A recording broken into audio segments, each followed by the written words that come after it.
Nicole, so good to see you. Have you heard the new Kingdom song? It slaps. Yeah, Jed, I know. It's such a bop. Let's sip some tea and let's do the topic money. 66% of Gen Z said they'd be down to bank with like a tech co like Google, Amazon, or Apple rather than a traditional bank. It's just hits so different with us. It's kind of chuggy. Nah, fin institutions just need a glow up. Bet. I think we can give them some tips of how to make stands out of these next gens. Facts. This webinar will be bussin'. We will leave no crumbs. No cap. All Welcome. right. A little bit of Gen Z and Gen Alpha talk for you, but don't worry, the rest of the presentation will be a little easier to understand for those of us born before 1996. My name is Nicolle Hood. I'm the co-founder and CEO of My First Nest Egg, a digital financial education platform that gamifies healthy habits for kids. Before My First Nest Egg, I was a corporate attorney for nearly 2 decades. When COVID hit and the kids came home, we started as parents noticing gaps in our kids' education. My business partner, Annie, was having a similar experience with her kids. We saw something startling. Our kids did not understand money, as repeatedly demonstrated by their belief that free Amazon delivery meant things were free. The world was becoming increasingly cashless, which was making it harder for us to teach our kids about money. And we knew we needed to find a solution. When we couldn't find one that was age appropriate and fun, we decided to make one for our Gen Alpha kids.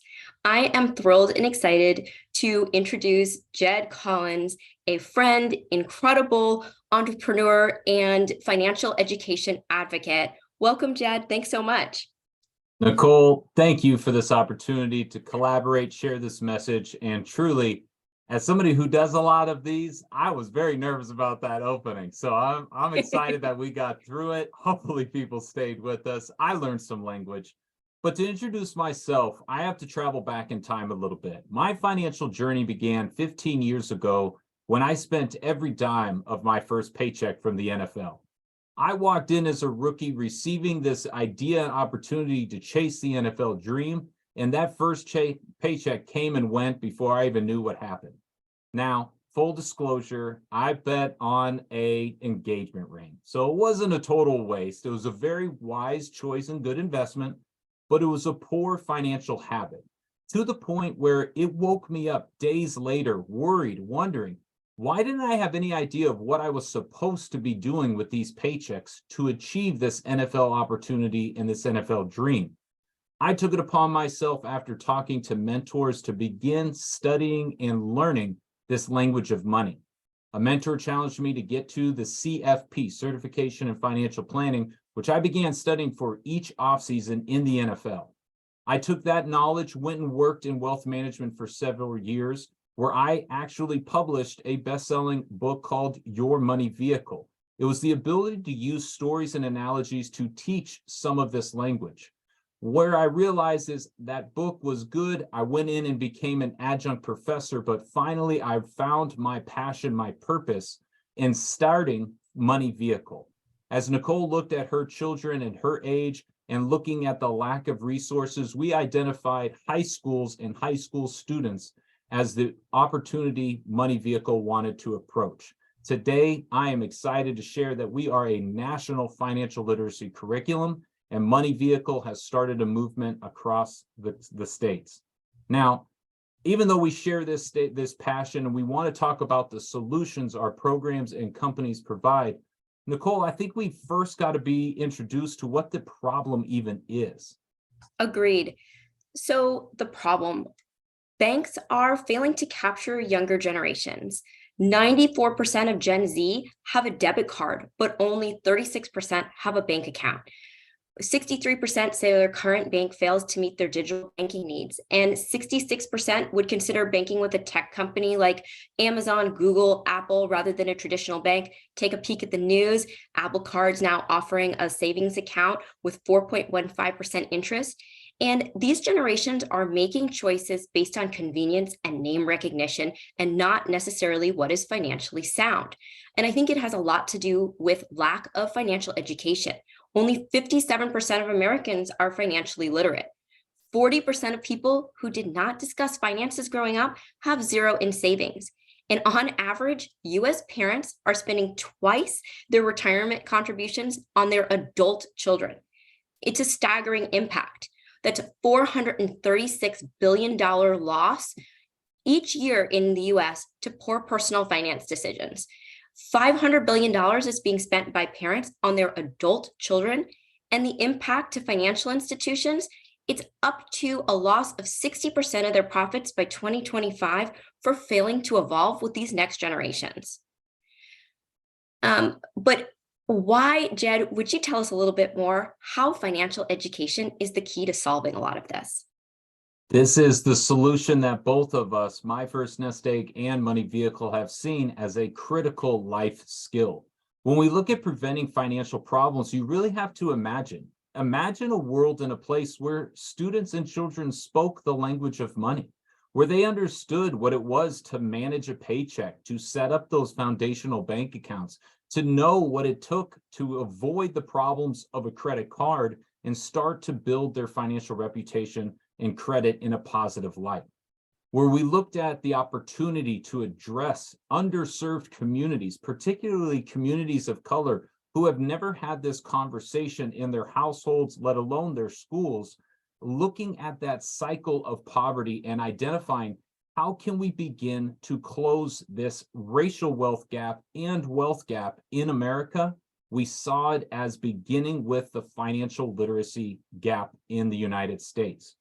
When we wanted to talk about improving economic stability, we realized that education alone was simply going to fail. Financial literacy is important, but if it does not turn into financial actions and financial behaviors, it will fail. And when we look at economic stability, we really needed to emphasize this idea that students needed to use money differently. These generations, these young people are growing up in a new world and needed to look at money differently. We love the acronym USE, U-S-E. That means students will understand their money. S, build a strategy for their money, and E, be efficient with their habits and behaviors around money. This notification of economic stability comes from financial habits and financial actions. And then last but not least, as we look at financial education, it begins to include everyone.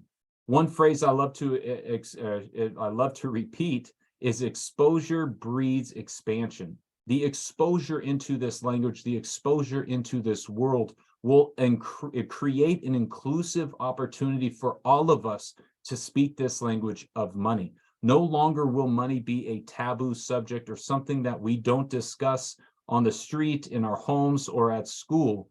This is going to be a conversation where we support one another, build each other up, and all learn how to make money go to work for us and not just simply go to work for money. But as we look at this idea, Nicolle, of being inclusive, we really have to start wondering who My First Nest Egg and who Money Vehicle are out to include. Can you go into these generations and kind of introduce who it is that we are out to serve? Sure. Why don't I tell you a little bit about Gen Alpha? Gen Alpha refers to the youngest generation born after 2010. They're typically 12 years or younger, and they're typically referred to as digital natives. Gen Z, on the other hand, refers to kids born in the mid-90s or mid-2010s. They are 13 to 28. They are either our teenagers or our working population. And this generation is known as the I generation, probably something to do with the iPad, iPhone, and everything else that we are getting. And they were introduced to it right out the gate. These young people were born into a digital world.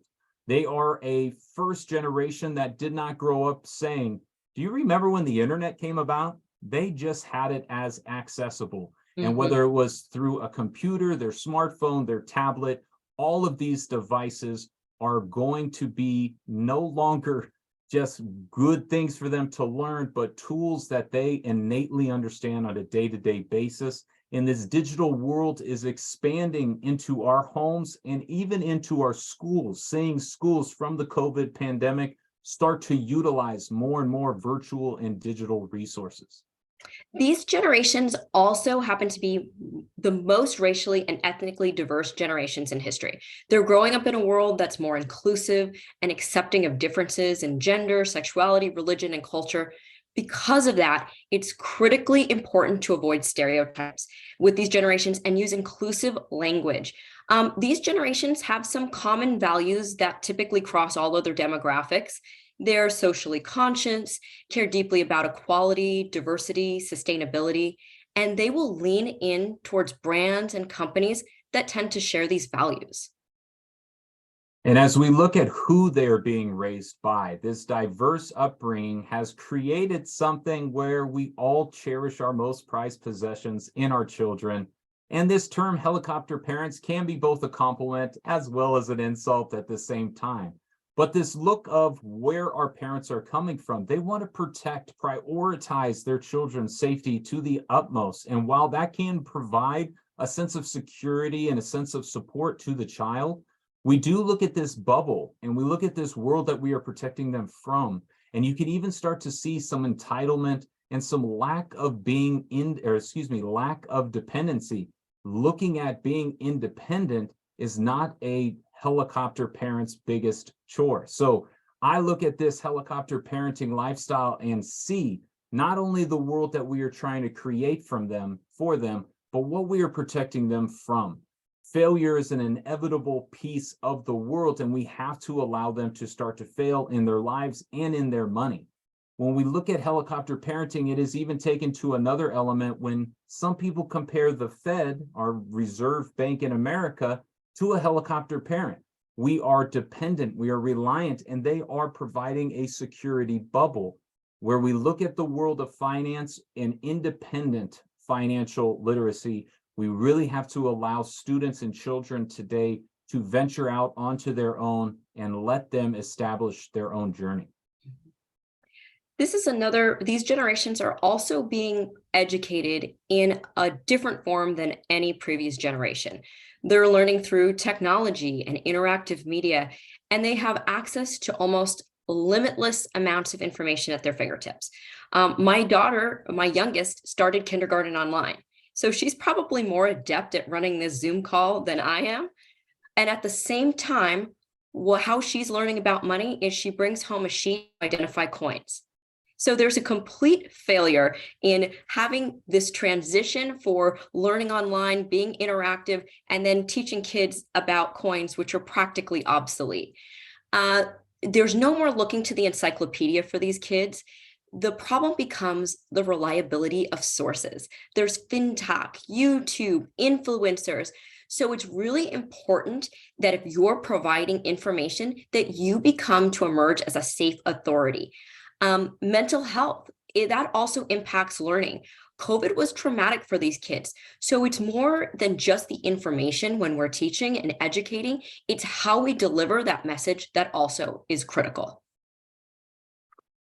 Longer lifespans. I read, and again, don't quote me, but there is a child born today that will reach 150 years old. In wealth management, we started to identify that age that we had to plan towards at age 90. And in my years of being there, we had to go from 90 to 95 to 100. We are all going to live longer lives, but these young generations, the ones who are born into the focus on wellness, the focus on health, and all the medical improvements and technologies today, we are going to see these young people live exponentially longer than we did 50 or 100 years ago. This calls into the need for financial literacy because these ideas of what your financial plan we're going to be dependent on, Social Security, pensions, those are an aged out system that most, if not all of our students and children today will not be able to bank their financial future on. As they look at a longer trajectory, financial literacy, the start of financial planning is essential because those days, those years are definitely starting to add up. Mhm. Brand loyalty. There are so many options for these kids. They're more likely at a very young age to start reading reviews before making any choices. And they are typically less swayed by traditional advertising. We've been told that these last two generations are masters at sniffing out inauthenticity. So what becomes incredibly important is to build trust. I would imagine they would have sniffed us out at the beginning of this presentation. I'm guessing my kids were unimpressed with me. So here are some creative ways that we've come up with to help you to connect with Gen Alpha and Gen Z. The first, using interactive technology. Gen Alpha and Z are comfortable with tech and they love interactive and gamified platforms. A perfect opportunity for financial institutions is to introduce them to digital banking. A nice starting place are digital piggy banks, chore and allowance apps. It doesn't even need to be connected to a real bank in order for these kids to begin learning digital banking. Have a virtual account. I talk to a lot of parents who have Excel ledgers that are really cumbersome for tracking their kids' earnings and savings. This is a lot of work, and really it does not engage these new generations. So luckily there's a lot of apps to help out there. And what immediately engages both these generations is social media. This is the start to these conversations where you look at platforms like TikTok that started, sure, as a dance profile, has elevated into an educational resource for these young people. They go to it to learn, truly to learn how to do things. As you look at getting the interest, directing and starting them with this conversation, you can utilize not only your own social media, but others. Where are their influencers? Where are their people talking? And see that as the beginning, the start of a conversation. The why, the what, that still runs through you, still runs through third parties like My First Nest Egg or Money Vehicle, but using social media to start intrigue and engage them is an essential tool. When you shift to something like YouTube, which is arguably one of the most powerful educational tools in the world, everything from how to clean or fix my toilet all the way to how to, do a backdoor Roth IRA conversion. YouTube is where they are going to learn how to do so many of these tools. Confirm and make sure that it is a reliable source, but use YouTube as a short, easy, engaging way to improve their education and their knowledge. Mm-hmm.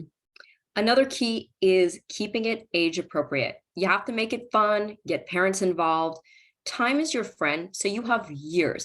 It's really important to meet kids where they are today. So if you're making videos, you have to know the specific age group that you're targeting. If you cast your net too wide, you're going to miss everyone. And there are some tricks to expanding that net that we're going to hit on in this presentation. But what works for my 7-year-old is not necessarily what's going to work with my 13-year-old. Brands that are successful with kids are those that make kids feel like they're getting away with something. It's the Nickelodeon model. So instead of content that says why allowance is important, how about just flipping it around? Learn how to get your parents to pay you an allowance. These little tricks are great ways to engage kids and get them excited. Excited about education, and money is one of those topics that every young person right now is questioning and considering. And what is one great way to tell the message is using visuals, using online and storytelling atmospheres where we look at it no longer as just a text, but it's now a story being told. You need to look at translating this comprehensive and complex language of money from what you want them to hear to how they are going to be able to understand it, using analogies throughout. In Money Vehicle, we use ice cream scoops to explain the progressive income tax code. We use trees and pruning them to explain the difference between a pre-tax and a Roth IRA. Looking at how you can tell a story will allow you to paint a picture in the student's mind. Sometimes it doesn't even have to do with money, but if they get the concept and they get the principle, that story will allow them to translate it to their financial world. A few years ago, I began by writing a book, textbook, great. Some students, very few, are going to be able to read that. Then we looked at turning that text into those videos. And then finally, when we really took the students into the story through a workbook atmosphere, you started to see the vision take place. We started with that text, but we ended with a student participating in the story. That is the power that storytelling can have in teaching people this language of money. Mhm. We talked about this being incredibly diverse generations, and it is also important to make things multicultural. And the most important aspect of multiculturalism is not to look at Google Translate for the solution. I think it's more important to write in culture than in language. So if you're making materials bilingual, they need to be done with the help of a native speaker. Financial concerns can vary vastly depending on community. The easiest way to find out the concerns of different demographics in your community is to simply ask, survey. When we surveyed our own community, we saw really clear trends in what people were looking for in terms of content. Credit building was something really big we saw in immigrant communities, while controlling and eliminating debt was something that we saw in others.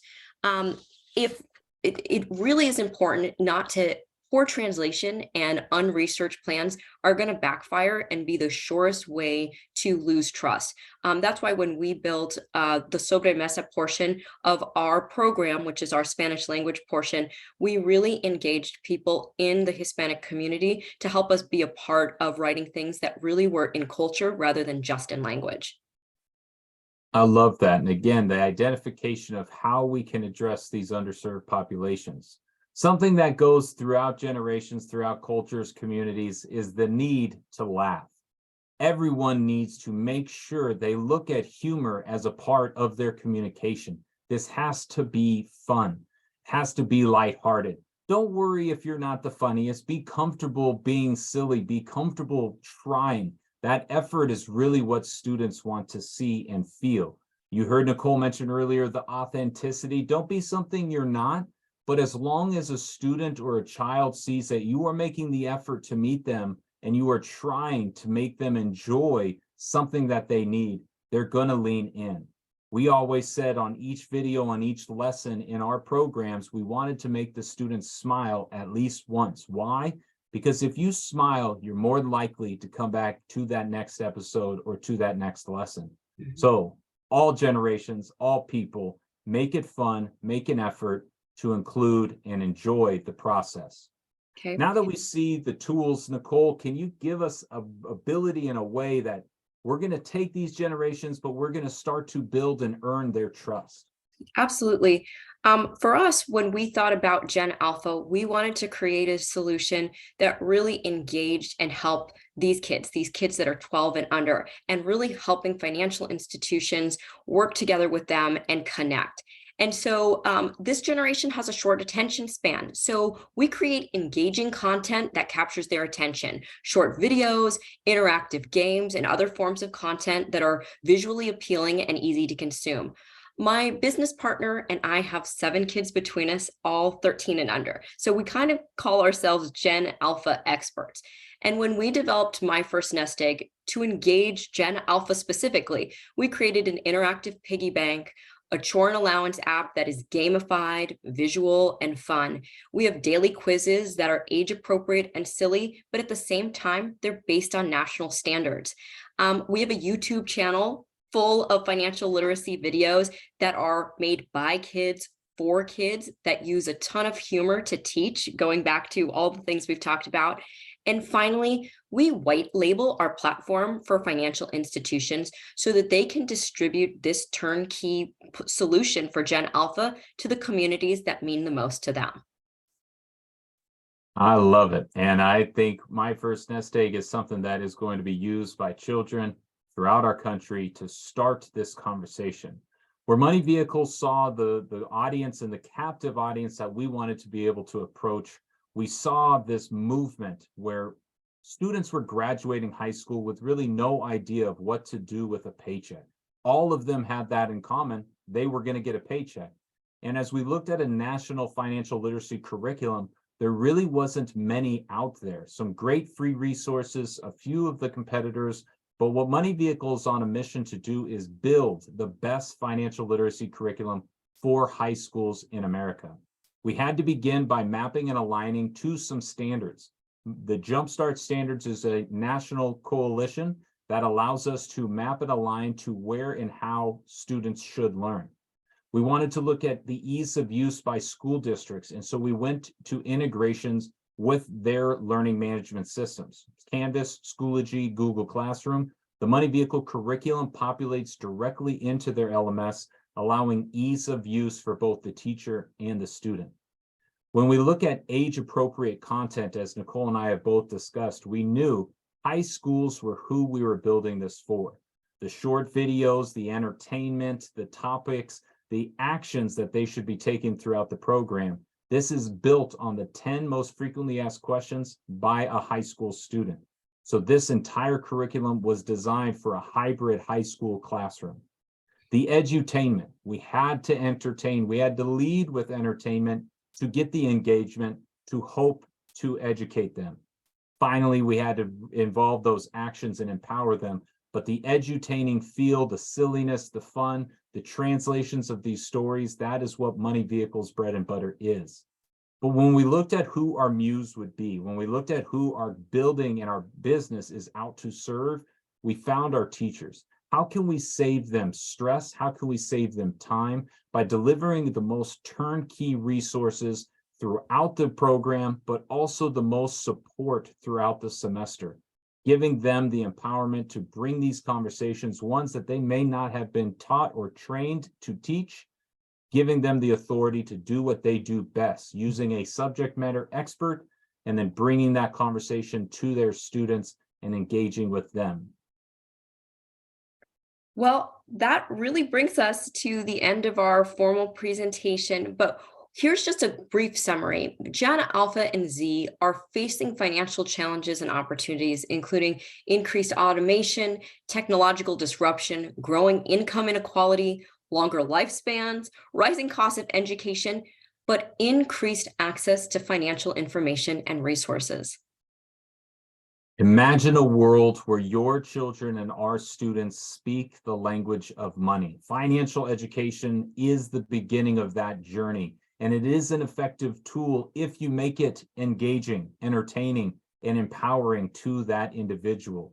This is going to help us build trust, and through programs and resources like ours, through collaborations like we're talking about today, together, we can close the financial literacy gap in America. So wanted to thank everybody for joining us today. Here is our contact info, and please feel free to contact me for a Gen Alpha solution white labeled program. If you book a demo with me in the next 30 days, we're going to waive our setup and customization fee for our white labeled platform. And our request is that you connect us to a local high school. Give us a teacher, a principal, a superintendent, a director of curriculum. Give us an introduction to a school that is needing and wanting to bring this conversation into their classrooms. States across the country are now mandating this course and curriculum, so they are all looking for this class. If you want to go beyond connecting, we also have community leaders sponsor and support Money Vehicle in local high schools and have a great collaboration that way. Last but not least, you get a discount and coupon, Use Money. You see it in the bottom right hand. If you go onto our website, Your Money Vehicle, go to our student accounts, and you can get the entire program for your child for $100 with the coupon of Use Money. Thanks, Jed. That's incredible. I am thankful that we got to do this together and share a little bit more about engaging Gen Alpha and Gen Z with financial empowerment, and wanted to thank all of our guests for joining us today. I think we're going to be able to make a real difference in these generations. No doubt. Appreciate the opportunity, the collaboration, and through My First Nest Egg and Money Vehicle, we are helping children ages 3 to 23 learn the language of money. Nicolle, thank you so much. Thank you, Jed.